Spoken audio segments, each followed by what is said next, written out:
But when you have illegal aliens committing crimes, the victims, the family's victims, they look and they say, if the government had just enforced the law, we know this crime would not have happened.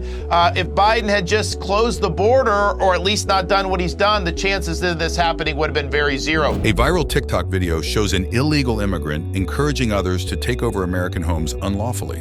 Mi gente, he pensado invadir una casa en United States, ya que me enteré que existe una ley que dice que si una casa no está habitada, podemos expropiarla. As the immigration debate heats up, more stories of crimes by undocumented individuals are leading many to call for stricter border control. In Florida, Governor Ron DeSantis has made squatting illegal and is protecting homeowners, unlike the ongoing struggles in states like California and New York. With rising tensions, we must ask, is this the beginning of a bigger crisis? Let us explore why an immigration tsunami can rapidly spiral out of control. The growing strain on American homes. In the middle of heated debates about immigration and border control, discussions have taken a serious turn with stories of crimes by illegal immigrants. Many people argue that these crimes wouldn't happen if the government enforced stricter border policies. They suggest that a tighter border could have prevented these incidents altogether, a notion that resonates with those directly affected by such crimes. Meanwhile, the White House seems to downplay the rising crime rates during its term, ignoring public discontent. Adding to the controversy, an illegal immigrant has used TikTok, a social media platform owned by a Chinese company, to openly encourage others to take over American homes. This action has led to an increase in squatters, people who illegally occupy someone else's property, which has become more common and has sparked outrage among citizens and politicians alike. Governor Ron DeSantis has taken decisive action by making squatting illegal, affirming the importance of property rights. He portrays Florida as taking a firm stand, in contrast to places like California and New York, where he claims homeowners face ridiculous challenges. In these states, according to DeSantis, homeowners might even be arrested while trying to get squatters out of their homes, or they might have to undergo a complicated and frustrating process to reclaim their property. Florida, on the other hand, ensures homeowners can easily remove squatters by calling the sheriff, who is then required to act swiftly to remove the illegal occupants. This stance by Florida is part of a broader national concern about border security, especially with reports of dangerous individuals like Venezuelan gang members entering the U.S. These fears were heightened by a case in the Bronx, where a migrant linked to a notorious gang was found squatting in a home with weapons and drugs. Such incidents fueled the debate over who is entering the country and the potential threats they might pose. Amidst these developments, misleading information circulates online, complicating public perception. For example, a viral video shows a man named Moreno advising his followers that they can profit from fixing up abandoned homes and claiming ownership. Authorities have quickly refuted these claims as false, but the video has already spread fear and confusion. The issue of squatting and border security has become tangled with misinformation, creating a challenging environment for the public to discern truth from fiction. As debates continue and policies are enacted, the tension over immigration policies and property rights remains a hot topic, reflecting broader concerns about safety, legality, and the rights of individuals in communities across the country. Social media platforms like TikTok can dramatically influence people's behavior and beliefs. This was clearly demonstrated when a migrant influencer used TikTok to show illegal migrants how to exploit U.S. squatting laws to occupy empty houses. His tutorials positioned squatting as a viable response to the lack of affordable housing. However, this wasn't just about helping people in need, it also challenged the legal system. Despite the controversial nature of his content, TikTok was slow to react, only suspending his account after his videos had already reached millions of viewers. On another front, Texas Governor Greg Abbott, who is known for his strict immigration policies, made headlines by transporting thousands of migrants from Texas to New York, effectively passing the problem to another state. His visit to New York was met with cold reception, particularly from New York's Mayor Eric Adams, a former police officer with a very different view on handling migrants. In a direct and sharp response, Adams sarcastically invited Abbott to stay in a migrant shelter to see the direct impact of his actions. Adams accused Abbott of avoiding responsibility and exacerbating the challenges faced by local governments in dealing with migrant influxes. This clash between Abbott and Adams is a stark example of how political leaders often engage in dramatic confrontations that seem more about making a public statement than solving real issues. Both leaders use these opportunities to strengthen their positions and appeal to their supporters, often at the expense of the migrants involved. This ongoing political drama does little to address the root problems of immigration and housing crises. Instead, it highlights the ongoing struggle between state and local governments over who should bear the responsibility for such issues.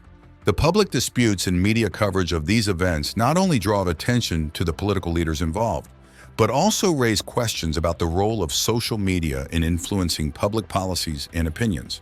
As these narratives unfold online and in the media, they reflect the complex relationships between governance, media power, and the rights of individuals.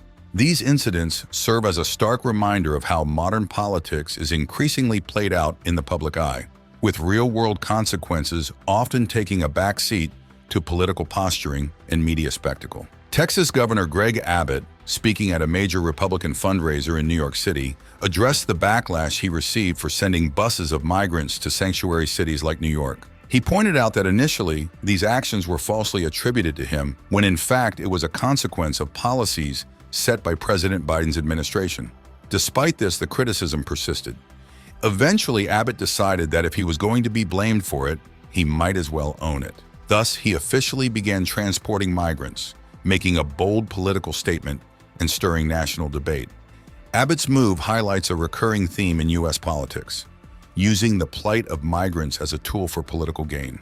This isn't just happening in Texas, it's a nationwide strategy. Recently, data revealed that over 326,000 migrants from places like Cuba, Haiti, Nicaragua, and Venezuela were flown directly to Miami within 18 months, without prior notice to local authorities. This revelation, confirmed by Florida Governor Ron DeSantis, adds another layer of complexity to the immigration issue, suggesting a pattern of action without transparency from the federal government. The direct impact of these policies is substantial, straining local systems and igniting debates over immigration and state rights.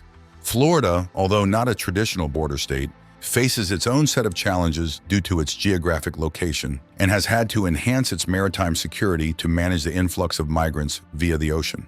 The state's response, led by DeSantis, has been to bolster maritime patrols, aiding the Coast Guard in intercepting boats filled with migrants and sending them back to their home countries. These efforts, seen as necessary for state security, show how states feel they must act on their own due to federal inaction.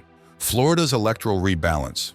Moreover, the issue of migration is increasingly depicted in the context of security threats and criminal behavior, with some media outlets and political narratives linking migrants to a rise in crime, including home invasions by so-called squatters. This has led to severe legislative responses, especially in Florida, where laws have been tightened to protect homeowners from unauthorized occupants. This framing not only burdens migrants with the stigma of criminality, but also fuels xenophobic sentiments, complicating their integration and acceptance in communities. The dialogue surrounding immigration is fraught with tension, often characterized by harsh rhetoric and a portrayal of crises and invasions. This language is not just prevalent in political speeches, but also in media portrayals, shaping public perception and policy responses.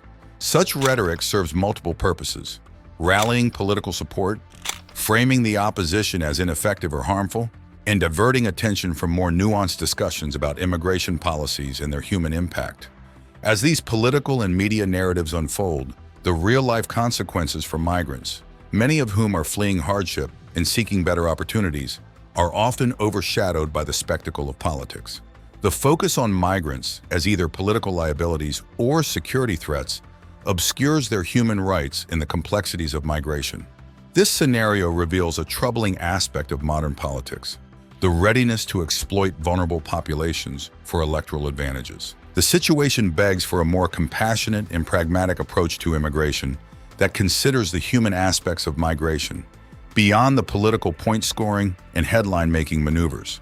As politicians and the media continue to navigate this contentious issue, the need for policies that prioritize human dignity and genuine problem-solving over political gain becomes increasingly evident. The ongoing debate over immigration is more than a political issue. It's a test of national values and our commitment to handling human crises responsibly and humanely. It appears quite odd but predictable that the current U.S. administration is approving legal status for individuals abroad and then funding their trips to America. This approach has resulted in flights arriving in places like Miami loaded with passengers, including some whose sudden legal status raises legal and constitutional questions. As a result, states like Florida have started to legally challenge what they view as an excessive stretch of executive authority, arguing that these actions are neither lawful nor constitutional.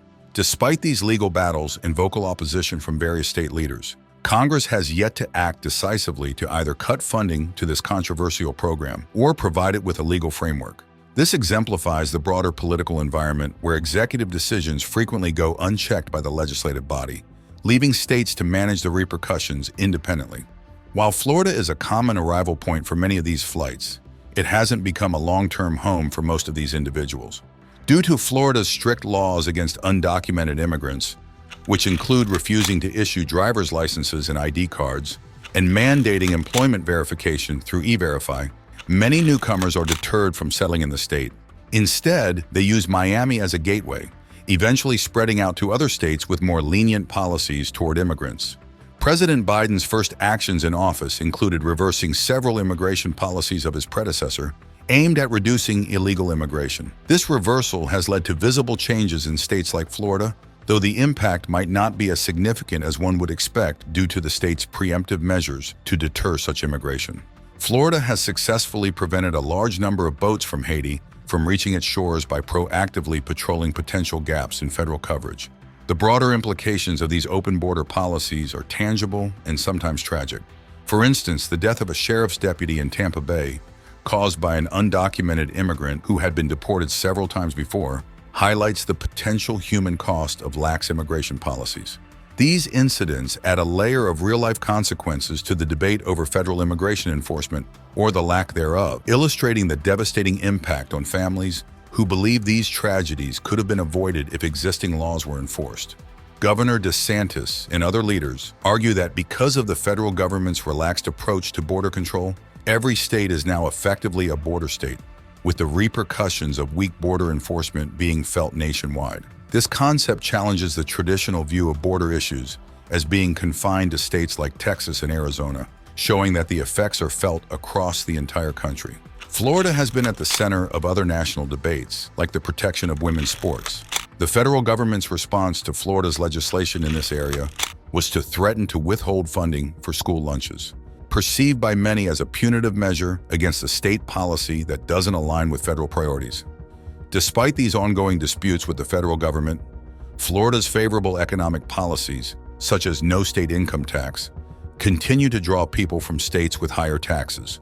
This migration not only reshapes Florida's economic environment, but also adds complexity to the debates about federalism, state rights, and the balance of power between state and federal authorities.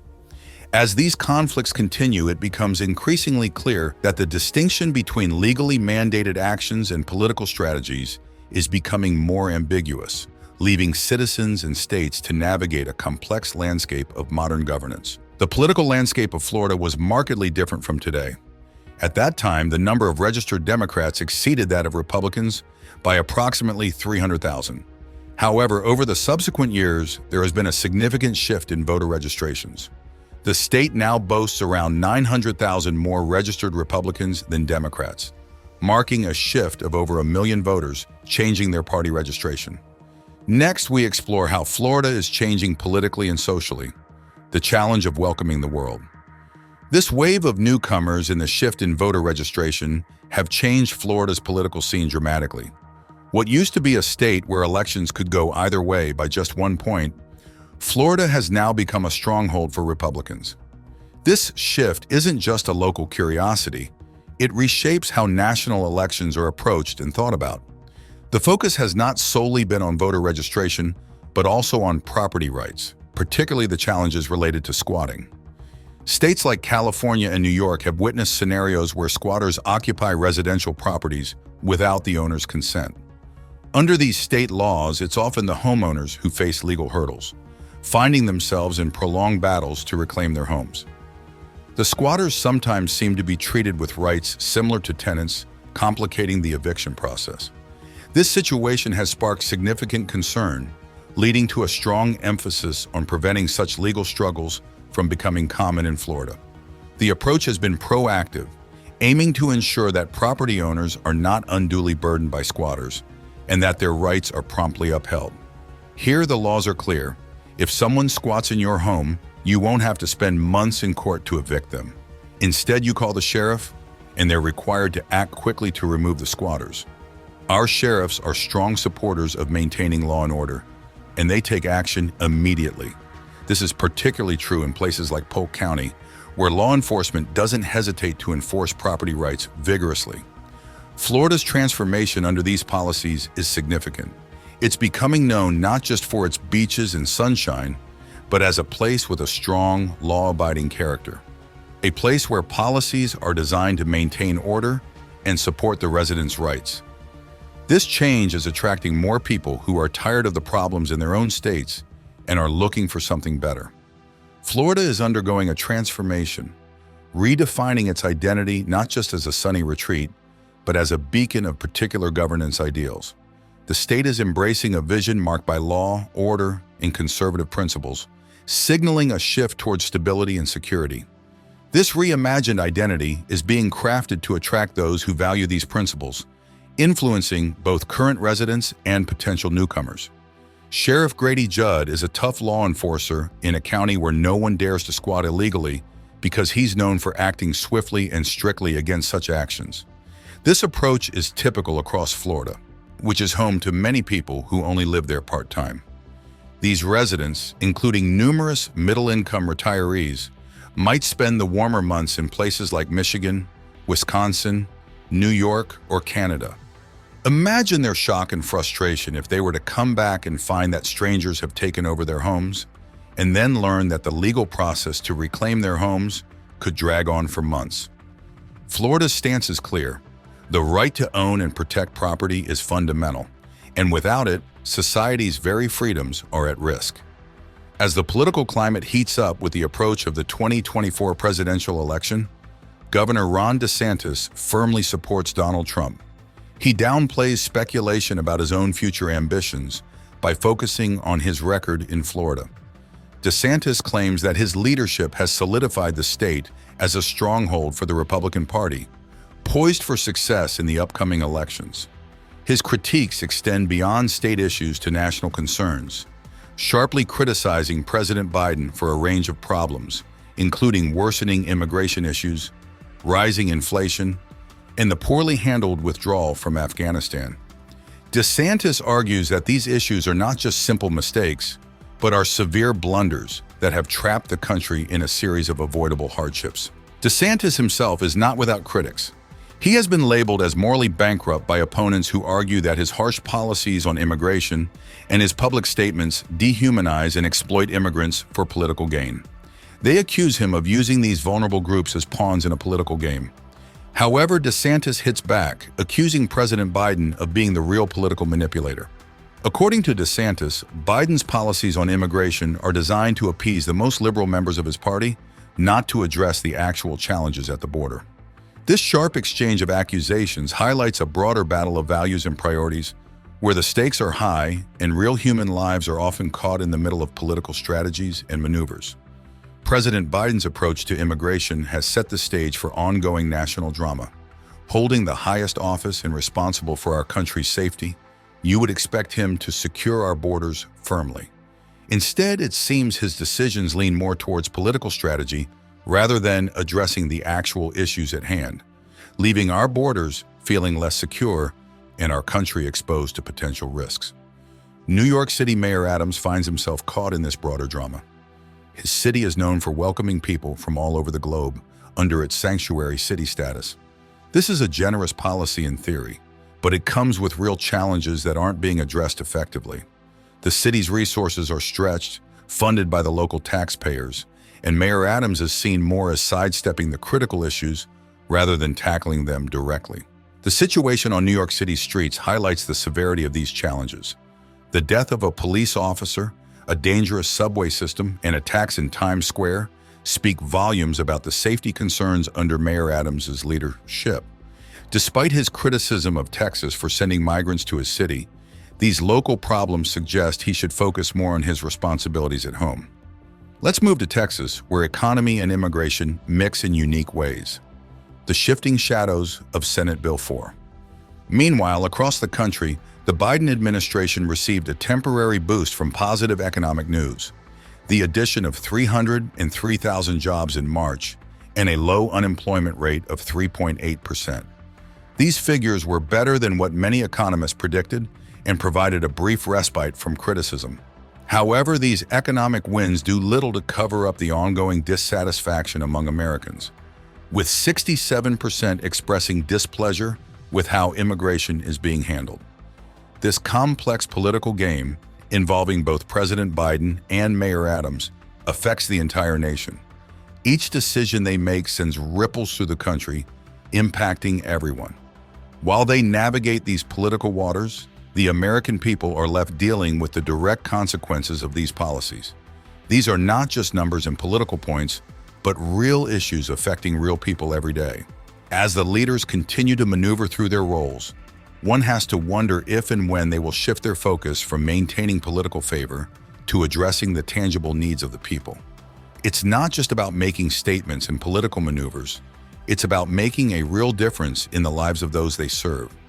The hope is that these leaders will eventually move from broad political gestures to specific, effective actions that directly improve the safety and well-being of their constituents. For the people caught in the middle, the outcome of these political games is deeply personal, affecting their lives in profound ways. There's been a lot of talk about the impact of the border crisis. Some people argue that while President Joe Biden faces a lot of political challenges because of the ongoing stream of migrants crossing the southern border, it might actually be benefiting the economy in unexpected ways. They say that by bringing millions of new workers into the country, the migration could be helping the economy by increasing the number of people available for work, which could help businesses grow and keep prices from rising too fast. However, there's another side to this story that sheds light on some important details that might not be so favorable to this viewpoint. Let's consider Texas, a state known for its strong economy. Texas has been performing exceptionally well economically, growing at twice the national rate and leading in job creation. Interestingly, this economic boom in Texas has occurred alongside a significant decrease in illegal border crossings into the state, by as much as 72%. Texas has been very active in tightening border security, which seems to contradict the idea that more immigration automatically boosts the economy. If Texas is doing so well economically, while the number of illegal crossings is going down, it raises questions about the supposed economic benefits of high immigration rates. Furthermore, let's discuss the legal aspects surrounding Senate Bill 4, a Texas law that has stirred quite a bit of controversy. Senate Bill 4 allows Texas to arrest people who cross the border illegally, and this law has been under the microscope in the courts, recently being debated in the Fifth Circuit. The outcome of this legal challenge could even reach the Supreme Court. Texas officials are quite confident about their stance, arguing that their actions are in line with federal law, not against it. They believe that by enforcing Senate Bill 4, they are simply upholding the laws that the federal government has been reluctant to enforce under President Biden's administration. This situation leads to a bigger issue: the role of the presidency in enforcing immigration laws. The governor of Texas has pointedly criticized President Biden for not adequately enforcing laws that Congress has put in place to manage illegal entries into the country. This criticism opens up a broader discussion about the responsibilities of the president when it comes to national security and following the laws set by Congress. The dynamics between immigration and economic growth reveal a multifaceted relationship that defies simple explanations. As more migrants enter a country's labor market, they can bring potential benefits to certain sectors of the economy. However, this phenomenon does not offer a blanket solution to all economic issues.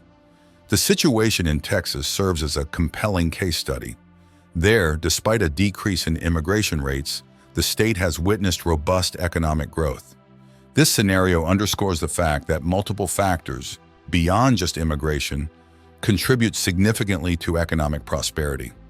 The ongoing legal debates and the political rhetoric surrounding immigration and economic policy show just how complicated these issues are.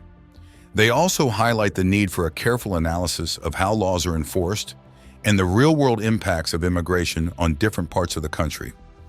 As this debate continues, it's important to consider all angles and the diverse experiences of states like Texas, which challenge the notion that more immigration is always good for the economy. This complex picture invites us to think critically about how best to manage immigration in a way that truly benefits the country's economic and security interests. Over the last decade, a Venezuelan gang known as THEA has skyrocketed from obscurity to dominance, spreading its reach from just 2 countries to 10 across the Western Hemisphere, including major cities in the United States. This kind of growth is unmatched even by the well-known Mexican cartels, which have taken much longer to spread their influence. Unlike other criminal groups that focus on drug trafficking or money laundering, THEA specializes in human smuggling and trafficking. They have become alarmingly efficient at exploiting human suffering, turning the desperation of people into a profitable business by moving them across borders illegally. This operation is not just about making money, it's about creating a network of human misery that spans continents. Adding to the concerns about THEA is its possible connections to the Venezuelan government. This connection goes back to 2007 when Venezuela made significant changes to its prison system. The government started allowing the most powerful inmates, often gang leaders, to control the prisons. This system not only handed them power over other inmates, but also gave them the opportunity to run their operations from inside the walls without much interference from authorities. We shift focus to a growing crisis beyond U.S. borders, touching lives across continents, tracking Venezuela's path through the Darien Gap. This arrangement was further entrenched in 2011 with the creation of the Ministry of Prisons, which seemed to formalize the control these gang leaders had inside the prisons.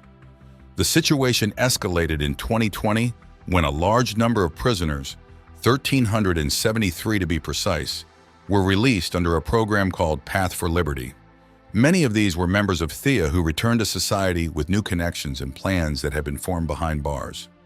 The spread of THEA is not just a local issue, it's a growing international crisis.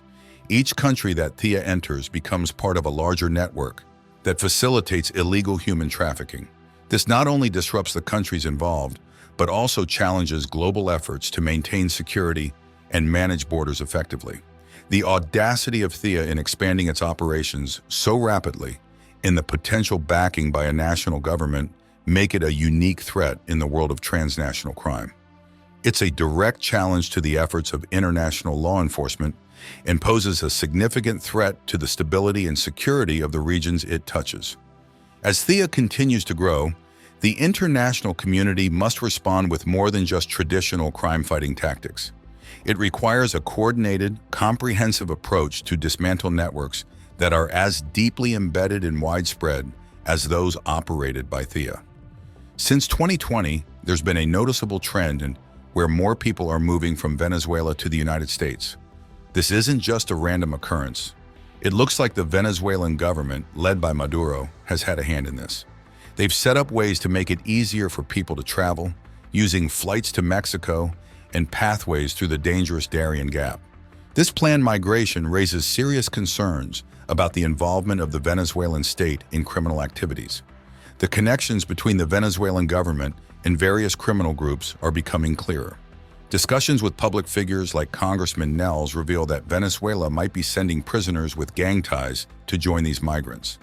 This has been discussed openly in media and on platforms like podcasts, indicating that the U.S. government was likely aware of these actions.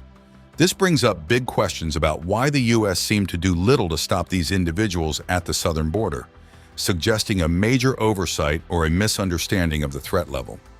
It's troubling to think that despite warnings from neighboring countries in Latin America, the U.S. was still caught off guard.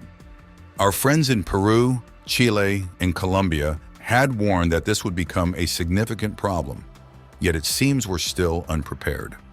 This lack of readiness points to a deeper issue within our bureaucracy and a failure to act on critical information.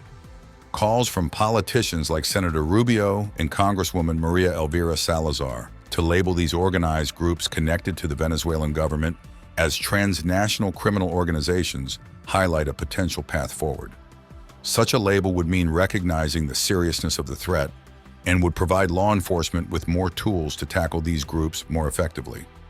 This approach involves not only new legal classifications that allow for stronger actions against these networks, but also broader discussions about international security and cooperation. The issue of international crime and massive movements of people across borders is not merely a matter of tightening security or enforcing stricter policies.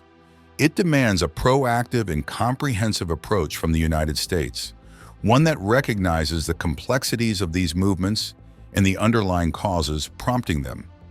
Viewing this as a humanitarian concern is crucial, as it focuses on the safety and well-being of individuals who are often caught in dire circumstances.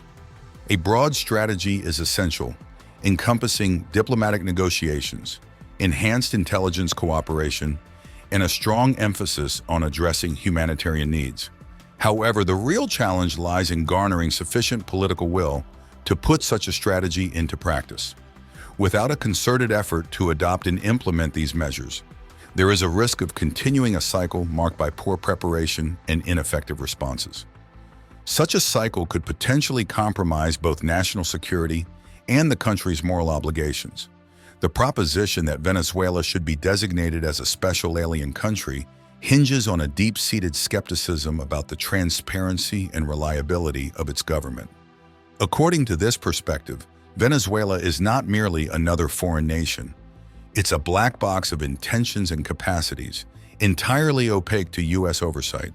There's an implicit assumption that any information offered by Venezuelan authorities is likely tainted with deception, necessitating extraordinary measures to vet those who wish to cross into the United States. This is not an isolated stance, but rather a part of a broader security protocol that includes about 30 countries deemed to be incubators of terrorism, such as Syria and Somalia. These countries are subjected to rigorous additional screening procedures to identify and evaluate the individuals entering the U.S. The rationale is clear: better safe than sorry, a policy of prudence or perhaps paranoia, depending on whom you ask. However, the call for intensified scrutiny of Venezuelan nationals also mirrors geopolitical anxieties, particularly the proximity of Venezuela's ties with China. This relationship stokes fears not just of conventional immigration issues, but of broader security implications, suggesting a nexus of interests that might not align with American geopolitical strategies. The narrative quickly moves beyond immigration to the larger chessboard of international politics, where Venezuela's allegiances could pose indirect threats. Thus, the logic of enhanced screening measures for Venezuelans is woven into a fabric of distrust and strategic caution, painting a picture of a world divided starkly into regions of influence, allies, and adversaries. In this world, every individual crossing the border isn't just a person, but a potential carrier of conflicting political alliances and hidden agendas. This viewpoint, while it might safeguard national interests, also fosters an environment where xenophobia can thrive under the guise of national security. Such policies, though wrapped in the flag of safety, often risk alienating entire communities and simplifying complex international relationships into good versus evil, us versus them, a simplistic dichotomy that rarely captures the nuances of global diplomacy. What do you think? Are these security measures protective or prejudicial? Like, comment, and subscribe to join the discussion and share your views on this critical issue.